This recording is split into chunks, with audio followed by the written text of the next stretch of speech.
हाँ, मेरे पास फोन आया था एक कार्यालय के कर्मचारी का, जिसने कहा था कि मासिक बैठक है, जल भराव पूरे शहर में है, त्राहिमाम मचा हुआ है। जहां पर पानी भरा होता है वहां पे कर्मचारियों को बुलाते हैं, सुबह 10 बजे से बुलाते हैं तो शाम को 4 बजे गाड़ी लेकर कर्मचारी आता है कि किसको वो नोटिस दे सकता है और किसको नोटिस नहीं दे सकता, तब मीडिया में बयान दे। जनता अगर हमारे दरवाजे पर खड़ी है और हमारे कार्यालय में भीड़ लगा है तो हमें जनता की पहले सुननी है। राष्ट्रीय अध्यक्ष जी ने कहा है कि जनता का फोन उठाना, जनता की बात सुनना। समाजवादी पार्टी के जिला अध्यक्ष फजल महमूद ने आरोप लगाया है कि मासिक बैठक और प्रस्ताव पास करने की बैठक में दोनों ही विधायक नहीं आए। हमारे साथ बात करने के लिए समाजवादी पार्टी से कैंट के विधायक हसन नूमी जी मौजूद हैं। इनसे भी जान लेते हैं कि आखिर क्या पूरा मामला है कि आपको बुलाया गया और आप आए नहीं बैठक में। क्या बुलाया गया था? देखिए, ये बहुत दिनों से ये बुलाया गया और आए नहीं और नहीं बुलाया, ये सब बातें संगठन के माध्यम से लगातार मीडिया में जा रही हैं। हाँ, मेरे पास फोन आया था एक कार्यालय के कर्मचारी का, जिसने कहा था कि मासिक बैठक है और आपको आना है। हम लोग जनता से चुने हुए विधायक हैं। आदरणीय राष्ट्रीय अध्यक्ष जी ने हम लोग को विधायक का टिकट दिया और इसलिए दिया कि हम जीते हैं और आने वाले दिनों में समाजवादी पार्टी फिर जीते। जनता को जवाबदेही पहले है। विशेष आमंत्रित सदस्य विशेष परिस्थितियों में केवल जाता है और विशेष परिस्थिति तय करता है पार्टी का राष्ट्रीय नेतृत्व। राष्ट्रीय नेतृत्व का जो आदेश होता है उस आदेश को साक्षरता सारे जनप्रतिनिधि मानते हैं और हमारी जवाबदेही आदरणीय राष्ट्रीय अध्यक्ष जी को है और राष्ट्रीय अध्यक्ष जी का कोई आदेश होता है उसको हम लोग पालन करते हैं।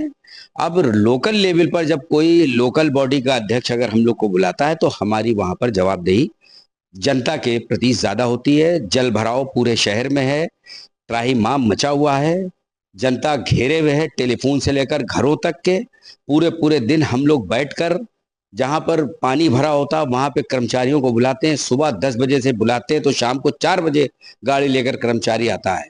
तो पहले हमको जनता का, जिसने हमको चुना है और भविष्य में जो हमारे काम का आकलन करके फिर भी अगर पार्टी हमें जब चुनाव के मैदान में उतारेगी तो फिर हमें इन्हीं कार्यों के आकलन लगातार अध्यक्ष की हैसियत से विधायकों से लड़कर अपनी टीआरपी बना रहा है। एक भी आंदोलन, एक भी धरना, एक भी प्रदर्शन जब से कोई अध्यक्ष बना होता है जनहित के लिए नहीं करता है और केवल विधायकों से लड़कर अखबारों की सुर्खियां और प्रिंट मीडिया और इलेक्ट्रॉनिक मीडिया में अपने बयान देना, इससे संगठन को बचना चाहिए। पार्टी को इसका नुकसान हो सकता है। मीडिया में इस तरह की खबरें जाना कि विधायकों को नोटिस एक जिला अध्यक्ष भेजेगा, इसका क्या असर पड़ेगा? देखिए, जिस संगठन को अपने अधिकारों का नहीं मालूम है तो पहले तो उसको अपने अधिकारों का अध्ययन करना चाहिए, संविधान को पढ़ना चाहिए कि किसको वो नोटिस दे सकता है और किसको नोटिस नहीं दे सकता, तब मीडिया में बयान दे। मैं तो ये कहूंगा इस तरह की बातों से अगर वो बचेगा तो भविष्य में भी पार्टी में रह सकता है, नहीं वरना पार्टी, राष्ट्रीय नेतृत्व इस तरह की बातों को सुनने के बाद कोई भी कार्रवाई करने के लिए स्वतंत्र होता है। आप एक विधायक हैं, जनप्रतिनिधि हैं, आपका भी एक सम्मान है। क्या आपको कोई लिखित आमंत्रण मिला था?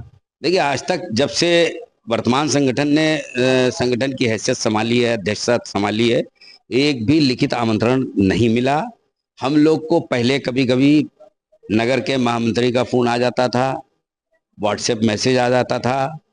उसके बाद अब तो ये हो गया कि कार्यालय का कर्मचारी फोन करता है, हमारे पास समय होता है तो हम जाते हैं, समय नहीं होता। जनता अगर हमारे दरवाजे पर खड़ी है और हमारे कार्यालय में भीड़ लगा है तो हमें जनता की पहले सुननी है, क्योंकि राष्ट्रीय अध्यक्ष जी ने कहा है कि जनता का फोन उठाना, जनता की बात सुनना।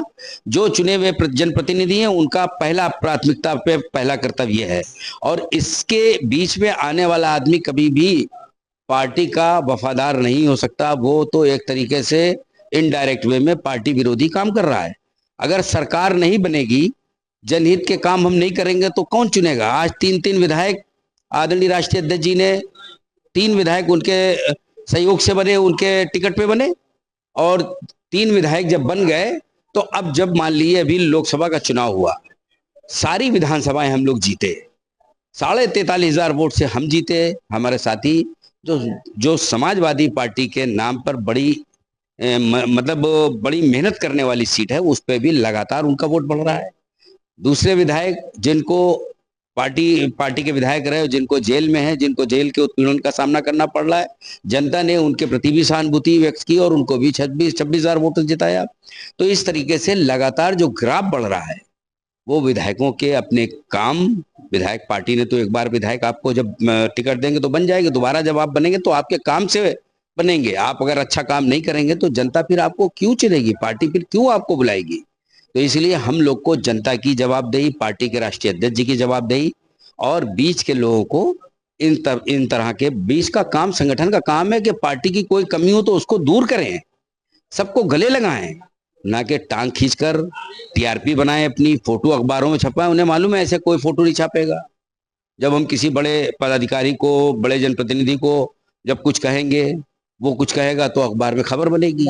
आप ये मानते हैं कि एक विधायक हैं आप, विधायक से बड़ा जिला अध्यक्ष बताने की कोशिश की है जिस तरह से बयान दिया? देखिए, विधायक से बड़ा सिर्फ राष्ट्रीय अध्यक्ष जी हैं, हमारे प्रदेश अध्यक्ष जी हैं, लेकिन जिनको प्रदेश अध्यक्ष जी और राष्ट्रीय अध्यक्ष जी जिनको बनाते हैं वो बड़े कैसे हो जाते हैं। हम लोग को तो जनता उनके टिकट पर जनता ने चुना है, संवैधानिक पद दिया है। तो इसका तो आप खुद ही पैमाना लगा सकते हैं कि बड़ा और छोटा कहने वाला स्वयंभू कोई बड़ा कह दे अपने आप को। जो राष्ट्रीय अध्यक्ष जी के निर्देश पर प्रदेश अध्यक्ष जी के द्वारा बनाया हुआ पदाधिकारी कैसे बड़ा हो सकता है। इस विषय पर क्या राष्ट्रीय अध्यक्ष जी से बात करेंगे आप? देखिए, निश्चित रूप में हम अब पानी सर से ऊपर हो गया है। आदरणीय राष्ट्रीय अध्यक्ष जी तक हालांकि सारी बातें पहुंच चुकी हैं और जो नहीं पहुंची है उनको साक्षात्कार से समाजवादी पार्टी के नगर के जिम्मेदार, प्रदेश के जिम्मेदार लोग पहुंचाएंगे और हम लोग को जब बुलाया जाएगा तो हम लोग भी पहुंचाएंगे। जिस तरह से आपने देखा कि साफ तौर से विधायक हसन उम्मी जी का साफ तौर से कहना है कि जिस तरह से जिला अध्यक्ष समाजवादी पार्टी के फजल महमूद हैं, वो एक दूसरे की टांग खींचने की कोशिश कर रहे हैं, ना कि संगठन का काम कर रहे हैं। यहाँ तक उन्होंने जब आमंत्रण की बात कही तो कहा कि आमंत्रण कोई लिखित नहीं आया और वो जब से जिला अध्यक्ष बने तब से एक भी आमंत्रण बैठक के लिए लिखित रूप से नहीं आया, बल्कि कर्मचारियों के फोन आते हैं और उन्हें बुलाया जाता है। जब उन्हें समय मिलता है तब वो जाते हैं, लेकिन जनता के काम में लगे रहते हैं, तो व्यस्त रहते हैं, ऐसे में वो नहीं पहुंच पाते हैं। कानपुर से संदीप सविता, श्रेष्ठ यूपी। यूपी की हर खबर देखने और उनसे अपडेट रहने के लिए हमारे चैनल श्रेष्ठ यूपी को सब्सक्राइब और लाइक करें। साथ ही बेल आइकन को दबाना ना भूलें, जिससे हमारे हर वीडियो की जानकारी आप तक पहुंचती रहे।